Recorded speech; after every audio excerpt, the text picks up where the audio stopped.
Good morning and welcome friends. இன்றைக்கி நம்ம பார்க்க போகிற டாபிக் என்னென்னா யூஎஸ்பி மொபைல் சார்ஜர் வந்து எப்படி பைக்கில் செட் பண்ணுறதுன்னு தான் பார்க்க போகிறோம். அதாவது போன தடவை அன்பாக்சிங் வீடியோ போட்டிருந்தேன்.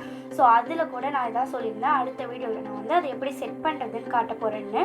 ஸோ இந்த வீடியோவில் அதான் நம்ம பார்க்க போகிறோம். அதுக்கு முன்னாடி நம்ம இது வந்து இப்போ இன்னொரு தடவை பிரித்து பார்த்துலாம். பிரித்தப்போ நம்மளுக்கு சேம் ப்ராடக்ட்ஸ் தான் அப்படியே தான் இருந்துச்சு. ஸோ இதை வந்து இப்போ வந்து நம்ம பைக்கில் கனெக்ட் பண்ணுறதுக்கு முன்னாடி உங்களுக்கு வந்து இந்த வீடியோ வந்து ரொம்ப யூஸ்ஃபுல்லாக இருந்துச்சு, இல்லைனா இந்த வீடியோ உங்களுக்கு பிடிச்சிருந்துச்சுன்னா மறக்காமல் லைக் பண்ணுங்கள், ஷேர் பண்ணுங்கள், சப்ஸ்கிரைப் பண்ணுங்கள்.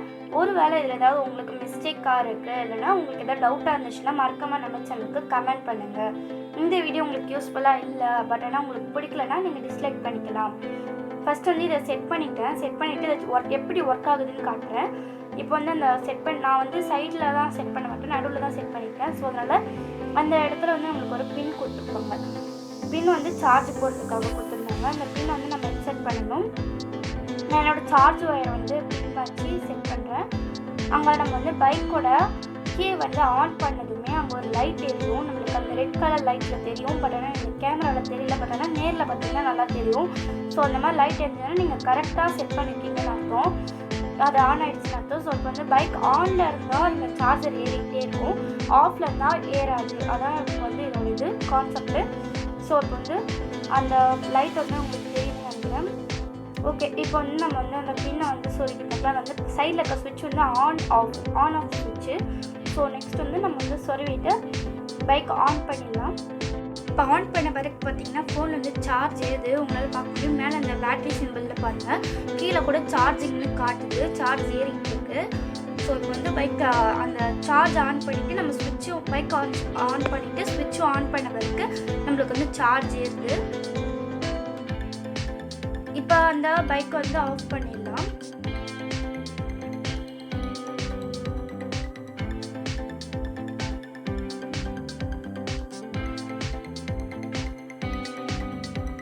ஆன் பண்ணால் தான் சார்ஜ் ஏறும், ஆன் பண்ணலன்னா சார்ஜ் ஏறாது. ஓகே, இதை இப்போ வந்து எப்படி செட் பண்ணலான்றதை பார்க்கலாம். ஃபஸ்ட்டு வந்து அவங்க கொடுத்துருந்தா இந்த கம்பி ஒரு சர்க்கிள் மாதிரி கொடுத்துருப்பாங்களே, ஸோ அதை வந்து நம்ம வந்து இன்செர்ட் பண்ணிக்கலாம். இந்த சார்ஜரை உங்களுக்கு எங்கே வைக்கணும்னு தோணுதோ அந்த இடத்துல நீங்கள் வச்சுக்கலாம். சைடில் வச்சுக்கலாம், இந்த சைடு வச்சுக்கலாம், இல்லைனா நடுவில் கூட வச்சுக்கலாம். நம்மளுக்கு வந்து சேஃப்டியாக இருக்கணும்ல, சைடில் இருந்தால் எதுலையாவது இடிச்சா கூட டக்குன்னு கீழே விழுந்துடும். ஸோ அதனால் நான் வந்து நடுவில் வச்சுக்கிறேன். நடுவில் வச்சுட்டு அங்கே ஒரு நட் கொடுத்துருப்பாங்க, நெட்டு. ஸோ அந்த நெட்டு வந்து நம்ம வந்து இதில் வந்து இன்செர்ட் பண்ணிடலாம். நல்லா டைட்டாக இன்செர்ட் பண்ணிக்கோங்க, இல்லைனா லூஸாக இருந்துச்சுன்னா கீழே விழுந்துடும்.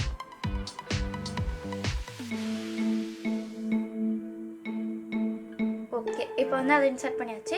இப்போ வந்து அந்த கீழே இருக்க அந்த பிளேட் ஒரு பட்டையாக ஒரு இது இருக்கும், ஸோ அது வந்து கொடுத்துருப்பாங்க. அதுக்கப்புறம் அந்த சார்ஜரில் நம்மளுக்கு வந்து கொஞ்சம் ஸ்பேஸ் விட்டு மாதிரி கொடுத்துருப்பாங்க, அது வந்து நம்ம இன்செர்ட் பண்ணணும்.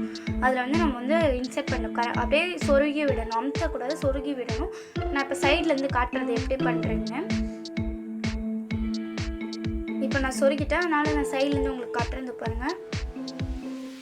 கரெக்டாக அந்த ஹோல்குள்ளே போய் ஃபிக்ஸ் ஆகணும், அந்த அளவுக்கு நீங்கள் டைட்டாக சொருகிக்கணும், இல்லைனா அது கீழே விழுந்துடும். ஸோ ஓகேவா, இப்போ வந்து அதை சுற்றி ஒயர் கொடுத்துருப்பாங்கல்ல, அந்த ஒயரை வந்து நீங்கள் வந்து ஏதாவது ஒரு ஹோல்ஸ் உங்கள் பைக்கில் இருக்க ஏதாவது ஒரு கொஞ்சம் கேப் இருக்கும்ல நடுவில் எப்படின்னு, ஸோ அதை வந்து நீங்கள் எடுத்துக்கணும். அதுக்கு முன்னாடி உங்கள் பைக்கோட ஃப்ரண்ட் கவர் வந்து நீங்கள் கழட்டி எடுத்துருங்க. ஸோ அதில் தான் நம்ம இன்செர்ட் பண்ணணும், ஒயர் கனெக்ஷன் கொடுக்க போகிறோம். ஸோ அதனால் அது கழட்டிடலாம். கழட்டிட்டு இப்போ கழட்டிட்டோன்னா இப்போ வந்து நம்மளுக்கு அந்த ஹெட்லைட் எரியிற வந்து அந்த லைட் எரியிற இடத்துல வந்து நம்ம கழட்டிடுவோமா ஃப்ரண்ட் பேஜ். அந்த இடத்துல நிறைய ஒயர் கனெக்ஷன் இருக்கும், நீங்கள் அது எதுவுமே டிஸ்டர்ப் பண்ண தேவையில்ல. நீங்கள் ஃபஸ்ட்டு வந்து சைடில் இருக்க கேப்ஸ் வச்சு அது வரைக்கும் கொண்டு வந்துடுங்க. இந்த இடத்துல கொண்டு வந்த பிறகு நம்ம வந்து எக்ஸ்ட்ரா கொஞ்சம் நிறையா இருக்குது ஒயரு. ஸோ அதனால் அந்த ஒயரெல்லாம் நம்ம வந்து கொஞ்சம் மடித்து அதை வந்து இன்சுலேட்டர் டேப் போட்டு ஒட்டிடலாம். எதுக்கு இன்சுலேட்டர் டேப் போட்டு ஒட்டோம்னா, ஏதாவது சர்க்யூட் பர்ஸ்ட் ஆகிடுச்சுன்னா நமக்கு வந்து சீக்கிரமாக அஃபெக்ட் வராது, சீக்கிரமாக ஸ்ப்ரெட் ஆகாது ஃபஸ்ட் ஆஃப் ஆல். அதனால் இன்சுலேட்டர் டேப் போட்டுக்கலாம். நீங்கள் வந்து கம்மியாக டேப் போடுறீங்கன்னா அது வந்து நாட் சேஃப் தான் நினைக்கிறேன். நான் வந்து ஃபுல்லாக போட்டுக்கிறேன். ஸோ அதனால் இதுக்கும் கொஞ்சம் சேஃப்டியாக இருக்கட்டும், மெயினாக நிறைய ஃபுல்லாகவும் கொஞ்சம் திக்காகவும் போட்டுக்கிறேன். இன்சுலேட்டர் டேப் தவிர வேறு எந்த டேப்பும் போடக்கூடாது. ஸோ இன்சுலேட்டர் டேப் தான் நல்லா கண்ட்ரோல் பண்ணும், ஓகேவா. ஸோ அதனால் அதை மட்டும் போட்டுக்கலாம். ஓகே ஃப்ரெண்ட்ஸ், உங்கள் வீட்டில் சைக்கிள் இருக்கும்னு நினைக்கிறேன். சைக்கிள் இருந்தால் நம்ம வந்து சைக்கிள் கேஜெட்ஸ் பற்றி ஒரு வீடியோ போட்டிருக்கோம். அதோட லிங்க் வந்து ஐகான் பட்டன்லேயே டிஸ்கிரிப்ஷன்லேயே கொடுக்குறேன். உங்களுக்கு வேணும்னா நீங்கள் போய் ரெஃபர் பண்ணிக்கலாம். இப்போ வந்து இன்சுலேட்டர் டேப் வந்து நான் ஃபுல்லாக போட்டுடலாம்.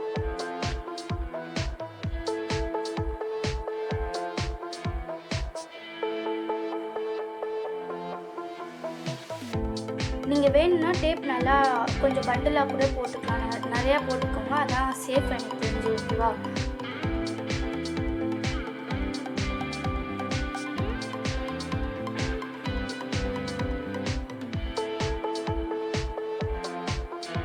இப்போ டேப் போட்டாச்சு. இதை வந்து நம்ம கட் பண்ணிடலாம்.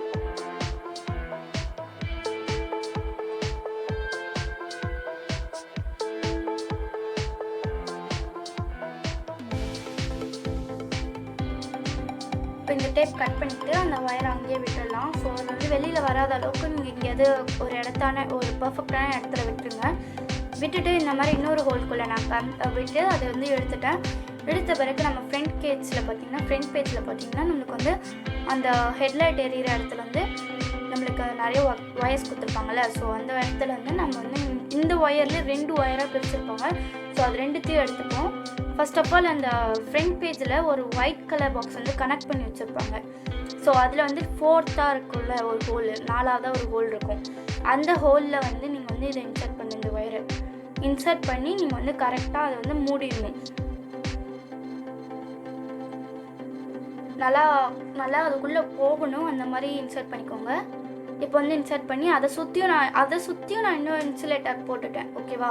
ஸோ இப்போ அதே மாதிரி இன்னொரு பிளாக் கலரில் இருக்கும். அதையும் நம்ம எடுத்துட்டோம்னா இதில் வந்து க்ரீன் கலர் ஒயர் 2 கொடுத்துருப்பாங்க. அதில் உங்களுக்கு எந்த ஒயர் கரெக்டாக இருக்குன்னு பார்த்தா அந்த எது கம்ஃபர்டபுளாக இருக்கோ, எது கரெக்டாக இருக்குமோ அந்த ஒயர் வந்து அந்த க்ரீன் ஒயர் தான் நீங்கள் போடணும். நான் வந்து லாஸ்ட்டாக ஒரு க்ரீன் கொடுத்துருந்தாங்க. ஸோ அந்த க்ரீனில் வந்து நான் வந்து இன்சர்ட் பண்ணிடுறேன்.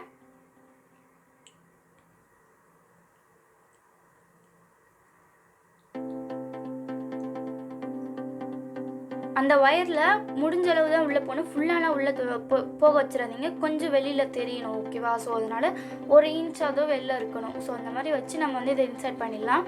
இப்போ இது 2த்தையும் மூடி வச்சு இப்போ வந்து பைக்கில் வந்து இந்த எக்ஸ்ட்ரா ஒயர்ஸ் இருக்குது பார்த்தீங்களா, நம்ம வந்து கனெக்ட் பண்ணிட்டோம். ஓகேவா? நான் இன்சுலேட்டர் டேப் போட்டுமே எனக்கு எக்ஸ்ட்ரா ஒயர்ஸ் இருந்துச்சு. ஓகே, இப்போ வந்து இதை கனெக்ட் பண்ணிட்டோம்.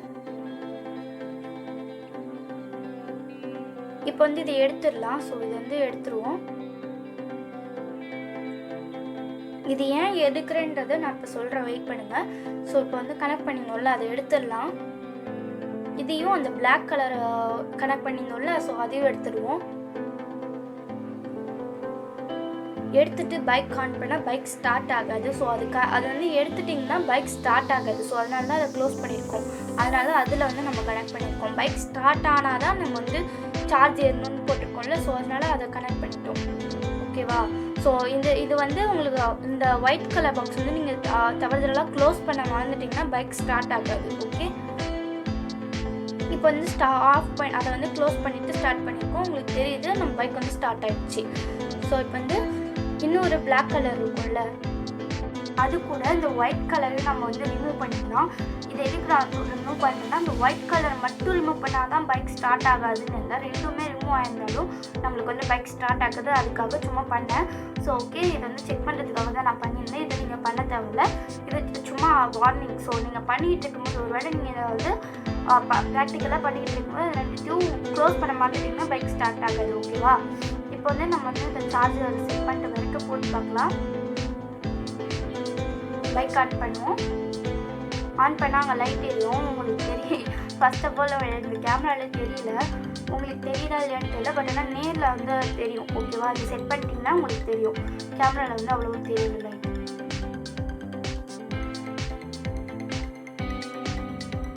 அது மட்டும் இல்லை, அந்த சுவிட்சில் ஆன் கொடுத்தா தான் சார்ஜ் ஏறும், ஆஃப் கொடுத்தா சார்ஜ் ஏறாது. ஓகேவா? இப்போ வந்து அந்த லைட் எரியுதா இல்லையான்னு நம்மளுக்கு தெரியல. உங்களுக்கு நேரில் பார்த்தீங்கன்னா கன்ஃபார்ம் லைட் எரியுது உங்களுக்கு கிளியராக தெரியும். ரெட் கலரில் அழகாக தெரியும். ஓகே, இப்போ நம்ம வந்து அந்த சார்ஜ் பின்னை வந்து செட் பண்ணி பார்க்கலாம். சார்ஜர் போட்டாச்சு, பைக் ஸ்டார்ட் பண்ணியாச்சு. மேலே வந்து அந்த சார்ஜர் பேட்ரி சிம்பிள் இருக்குள்ள அதில் பார்த்தீங்கன்னா கூட சார்ஜிங்னு காட்டும், கீழேயும் சார்ஜிங்னு சொல்லி டைப்பிங்ஸ்லேயும் காட்டும், கீழேயும் எழுத்துலேயும் காட்டும் சார்ஜிங்னு. இதே பைக் ஆஃப் பண்ணிவிட்டு நம்மளுக்கு வந்து காட்டாது. ஓகேவா? இது அவ்வளோதான் ஃப்ரெண்ட்ஸ் இந்த வீடியோ உங்களுக்கு யூஸ்ஃபுல்லாக இருக்கும்னு நினைக்கிறேன். யூஸ்ஃபுல்லாக இருந்தால் மறக்காமல் நம்ம சேனலுக்கு சப்ஸ்கிரைப் பண்ணுங்கள். இந்த வீடியோ உங்களுக்கு பிடிச்சிருந்துச்சுன்னா லைக் பண்ணுங்கள், பிடிக்கல அப்படின்னா டிஸ்லைக் பண்ணுங்கள். இதில் ஏதாவது மிஸ்டேக்ஸ் பண்ணியிருந்தேன் இல்லைன்னா உங்களுக்கு ஏதாவது டவுட்னா மறக்காமல் நம்ம சேனலுக்கு கமெண்ட் பண்ணுங்கள். Thank you friends. அது மட்டும் இல்லாமல் சைக்கிள் கேஜெட்ஸ் வீடியோவும் நான் மேலே போட்டிருந்தேன், டிஸ்கிரிப்ஷன்லேயே இருக்குது. நீங்கள் ஒருவேளை உங்கள் வீட்டில் சைக்கிள் கேஜெட் இருந்தால் நீங்கள் அதை வச்சு ட்ரை பண்ணி பார்க்கலாம். அந்த கேஜெட் வந்து 5 rupees to 10 rupees தான்.